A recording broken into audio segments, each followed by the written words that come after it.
सरपंच मित्र मंगेशराव साबळे शेतकऱ्यांच्या हक्कासाठी उपोषण करत आहेत.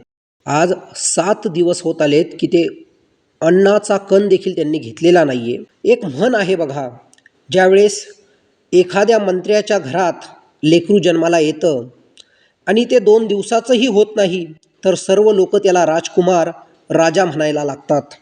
आणि जेव्हा एखाद्या वंचिताचं, गरिबाचं, शेतकऱ्याचं पोरगं 20-25 वर्षाचं जरी झालं तरी लोक त्याला शेंबडं म्हणतात. एखादं मंत्र्याचं पोरगं बापाच्या जोरावर 2-10 दिवस प्रचार करून आमदार होतं, खासदार होतं.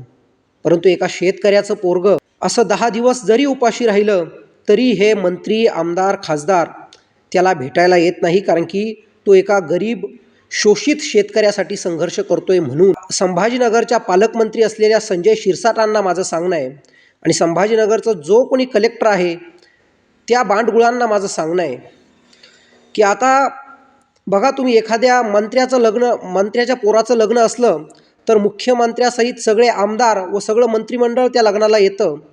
हल्ली एका दुसऱ्याची खालच्या पातळीवर इज्जत काढणारे हे नेते लोक तिथे जमतात, परंतु सरपंच साबळे यांच्या उपोषणस्थळी जमत नाही आहे. हे दुर्दैव आहे. म्हणजे या नेत्यांनी माणुसकी सोडली आहे, माणुसकी गहाण ठेवली आहे. मंगेशराव साबळे हे शांत आहेत, गांधीवादी आहेत, संत देखील आहेत. परंतु आमच्या संतगिरीचा कधी संयमच तुम्हाला तोडायचा असेल तर भडका देखील उडेल आणि हा शेतकरी रुमणं घेऊन तुमच्या मागे लागेल.